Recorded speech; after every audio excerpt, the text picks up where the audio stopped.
Hello दोस्तों, नहर्स world में आपका स्वागत है। आज हम वर्ल्ड ब्रेकर मूवी पर एक्सप्लेनेशन करेंगे।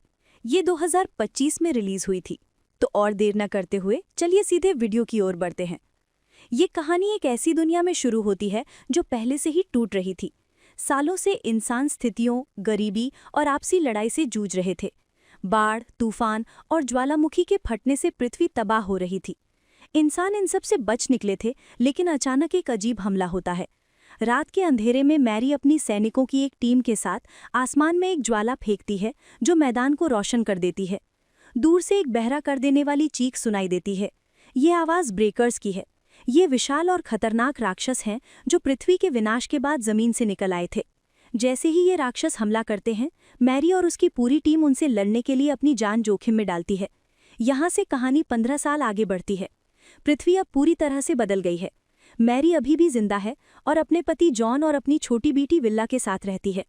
चूंकि मैरी एक सैनिक है, इसलिए वह अक्सर मिशन पर रहती है।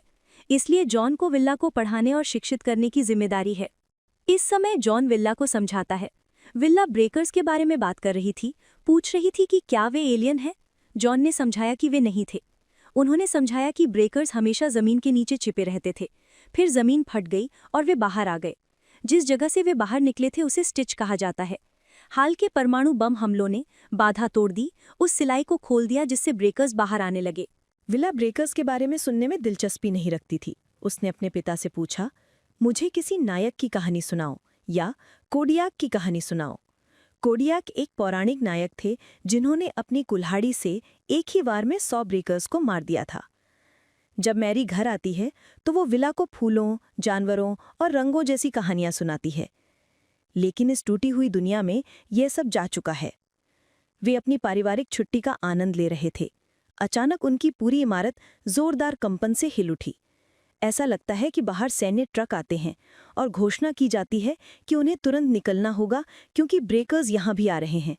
ये लोग, जो इस समय विला का जन्मदिन मनाने की तैयारी कर रहे थे, अचानक पूरा माहौल बहुत गर्म हो जाता है। मैरी जल्दी से दिल को एक उपहार देती है और फिर तुरंत यहाँ से निकल जाती है।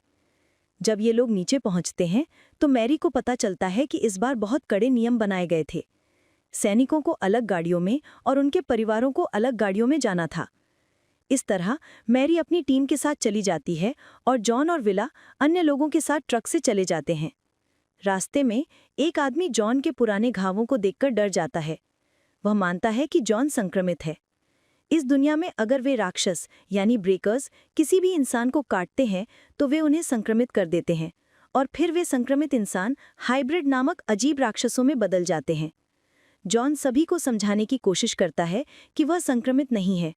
वह यहाँ तक कहता है कि अगर वह संक्रमित इंसान का एक भी प्रभाव दिखाता है तो वह अपनी जान लेगा और बाकी सभी को सुरक्षित रखेगा। ट्रक अंधेरी सड़क पर जा रहा है और बाहर विस्फोटों की आवाज़ सुनाई दे रही है। डर को कम करने के लिए लोग कोडियाक की कहानी पर चर्चा करना शुरू कर देते हैं। जॉन विला को समझाता है कि इस कहानी में असली चीज़ कोडियाक के अंदर की आशा है और उसी आशा ने उसे सभी को मारने के लिए मजबूर किया है और हम में भी वो आशा होनी चाहिए। ये सब चर्चा करते समय विला सो जाती है, लेकिन अचानक गोलियों की आवाज़ और चीखें उसे जगा देती हैं। ट्रक रुक गया और अंदर खामोशी छा गई। अचानक एक बड़ा पंजा ट्रक की धातु की दीवारों को तोड़ता है। ये एक महिला को पकड़कर अंधेरे में खींच ले गया। जॉन को एहसास हुआ कि ये ट्रक अब खतरा बन गया है, इसलिए वो विला को लेकर भाग गया। जैसे ही वो बाहर आया, उसे एहसास हुआ कि उसने गलती की है। बाहर का राक्षस भयानक था। एक राक्षस एक बच्चे को खींच रहा था। महिला अपने बच्चे के लिए चीख रही थी। पास में अनगिनत ब्रेकर्स थे। भागने के लिए वे दूसरे ट्रक के नीचे छिप गए। इससे पहले कि ब्रेकर उन्हें देख पाता, एक सैनिक आया और पहले वाले को गोली मार दी। जब गोली विफल हुई तो उसने अपनी तलवार निकाली और बहादुरी से ब्रेकर का सिर काट दिया। सैनिक ने अपना हेलमेट उतारा, जिससे पता चला कि ये मैरी वो महिला थी जिसने अपने परिवार को बचाया था। उसने उन्हें विदेशी जंगल की ओर भागने का निर्देश दिया। जॉन और विला भागना शुरू कर देते हैं। वो इस युद्ध की वास्तविकता देखता है, लाशों का ढेर और घायल लोग। वहां वो देखता है कि एक बुजुर्ग भी ब्रेकर के काटने से संक्रमित हो गया था। उसका घाव काला पड़ने लगा था और खुद को बचाने के लिए एक सैनिक को उसे गोली मारनी पड़ी थी। जंगल के किनारे पहुंचकर जॉन देखता है कि मैरी का चेहरा खून से ढका है, लेकिन मैरी कहती है कि वो ठीक है। इस बीच वो पीछे से एक ब्रेकर को आते देखता है। मैरी को अब बहुत कठिन फैसला लेना था। उसने अपने परिवार को अकेले आगे बढ़ने के लिए कहा और वो इस राक्षस से लड़ने के लिए पीछे रही। विला अपनी माँ के लिए चीख कर रोई, लेकिन जॉन भारी दिल से अपनी बेटी को खींच कर ले गया। सुबह होते होते जॉन और विला समुद्र के किनारे पहुंचे, जहां जॉन ने एक नाव छिपा रखी थी। डर से कांपता हुआ एक आदमी भी आता है। उसके पास एक बंदूक भी है। उन्हें दिखाकर कहता है, मैं भी तुम्हारे साथ इस नाव में बैठूंगा। जॉन जानता था कि ये नाव बहुत छोटी है और 3 लोगों का वजन सहन नहीं कर पाएगी। जॉन एक बहाना बनाता है और केविन को ले जाता है।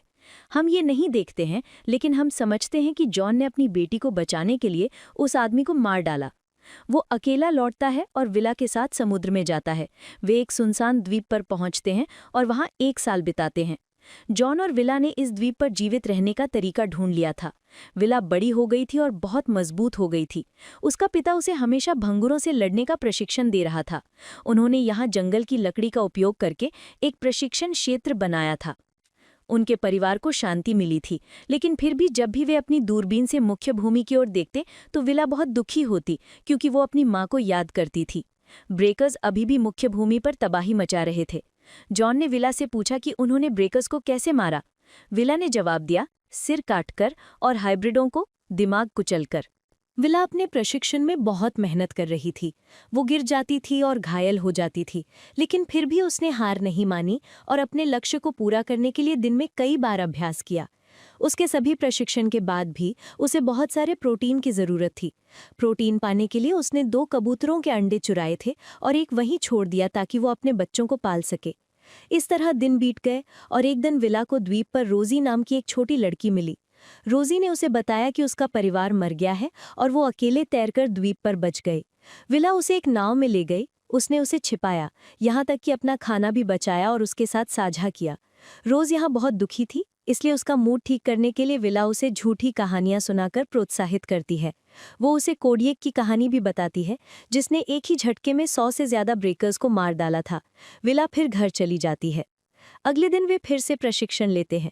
प्रशिक्षण के दौरान विला देखती है कि अब उसे अपने पिता की आवाज़ सुनाई नहीं दे रही है। वो पीछे मुड़कर देखती है कि जॉन टूट गया है।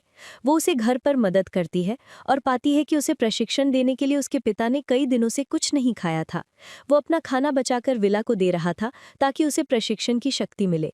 मिला इससे गहराई से दुखी होती है और उसका मूड ठीक करने के लिए जॉन उसे अपनी तलवार देता है। कहता है, तुमने मेरी हिम्मत जीत ली है। अगले दिन जब विला उस गुफा में लौटती है जहां उसने रोजी को छोड़ा था, तो वो सब कुछ नष्ट देखकर परेशान हो जाती है। वो वहां बिखरी हुई थी और वो रोजी को अंधेरे में खड़ा देखती है, लेकिन वो अब जिंदा नहीं थी। उसके सिर पर लगी चोट संक्रमित हो गई थी और वो एक हाइब्रिड राक्षस में बदल गई थी। रोजी ने विला पर हमला किया। विला अपनी जान बचाने के लिए भागने की कोशिश करती है, लेकिन गिर जाती है। राक्षस उस पर आ गिरा। ठीक तभी जॉन आता है और हाइब्रिड को गोली मारकर मारने की कोशिश करता है। हालांकि गोलियों का कोई असर नहीं होता है। जॉन अपनी तलवार से लड़ता है और आखिरकार उसका सिर कुचलकर मार डालता है। विला टूट जाती है, उसका दोस्त मर गया। जॉन उसे बताता है कि अब रोने का समय नहीं है। राक्षस की चीख ने अन्य ब्रेकर्स को इस जगह के बारे में चेतावनी दे दी होगी और उन्हें संकेत भेज दिया होगा, इसलिए उन्हें भागना होगा। वे द्वीप के दूसरी ओर दौड़ना शुरू कर देते हैं। रास्ते में वे एक बड़े खड्ड का सामना करते हैं। विला उस पर से कूद जाती है, लेकिन जॉन पीछे रह गया क्योंकि रोजी का भाई भी आ गया था। विला के पिता उस राक्षस से लड़ने में असमर्थ थे, जिसने उसे बुरी तरह घायल कर दिया था। उसने यहाँ एक भावनात्मक फैसला लिया और विला को अकेले आगे बढ़ने के लिए कहा, लेकिन विला के लिए ऐसा करना बहुत मुश्किल था। इसलिए वो वापस आई और जीवन में पहली बार एक राक्षस से लड़ी और अपनी तलवार से राक्षस का सिर काटकर अपने पिता को बचा लिया। जब वो जाने वाली थी तो उसने देखा कि ये बिना सिर वाला राक्षस अभी भी उससे लड़ने में सक्षम है। दरअसल विला ने उसका सिर कुचला नहीं था। अपनी बेटी की हिम्मत देखकर जॉन भी यहाँ हिम्मत दिखाता है और उठता है और राक्षस का सिर कुचल देता है। इससे उसकी मौत हो जाती है। इस राक्षस को मारने के बाद भी खतरा टला नहीं था, क्योंकि एक और हाइब्रिड आगे आ रहा था। जॉन घायल था और ज्यादा चलने में असमर्थ था। यहीं पर विला ने फिर से हिम्मत दिखाई, अपने प्रशिक्षण का उपयोग किया। भागते समय उसने अपनी तलवार से राक्षस के सिर पर एक वार किया, उसके दिमाग को चीर दिया, एक ही झटके में उसे हरा दिया। बाद में वो अपने पिता जॉन को सहारा देती है और उन्हें समुद्र तट पर लाती है। हालांकि जॉन नाव पर चढ़ने को तैयार नहीं था। उसने चुपचाप विला को अपने घाव दिखाए। ये पता चलता है कि उसे भी एक हाइब्रिड ने काट लिया था और अब वो संक्रमित था। ये देखकर विला टूट गई। वो अपने पिता को छोड़ नहीं सकती थी। अपने अंतिम क्षणों में उसके पिता ने उससे कहा कि वो भी अपनी माँ की तरह एक योद्धा है और महान काम करेगी। उसने जोर देकर उसे नाव पर चढ़ने और चले जाने के लिए कहा। विला ने रस्सी काट दी और नाव को खुद ही धक्का दिया। पीछे से जॉन की आंखों से खून बहना शुरू हो गया, जो संकेत देता है कि वो परिवर्तित होना शुरू हो गया है। दुर्भाग्य से उसकी नाव नीचे नहीं जा रही थी और अब उसके पिता पूरी तरह से राक्षस में बदल गए थे। अपने पिता से लड़ने के लिए उसने खुद ही तलवार उठा ली, लेकिन उसे नहीं पता था कि उसके सामने केवल एक राक्षस नहीं बल्कि बहुत सारे राक्षस हैं। यहाँ भी पहाड़ फटता है और अन्य टूटे हुए राक्षस आने लगते हैं और उन्हें देखकर फिलहाल घबरा जाता है। उसने अब खुद को मौत के लिए तैयार कर लिया था, लेकिन उसी समय हमें दिखाया गया था कि टूटे हुए राक्षसों से लड़ने के लिए समुद्र से सैनिक 2 नावों में आ रहे हैं और उनके सामने मैरी विला की माँ थी, जिसे देखकर विला समझ नहीं पाई कि उसके अंदर क्या भावनाएं हैं। वो एक ही समय में डर गई थी और घबराई भी थी और अपनी माँ से मिलकर खुश भी थी। ये लोग अब एक साथ उन सभी टूटे हुए राक्षसों से लड़ने के लिए तैयार थे और ठीक इसी तरह ये सब दिखाते हुए फिल्म यहीं समाप्त हो जाती है। वीडियो पसंद आया हो तो लाइक कर देना, चैनल पर नए हो तो सब्सक्राइब कर लेना। तो मैं आपसे अगली वीडियो में मिलूंगा, तब तक के लिए ख्याल रखना।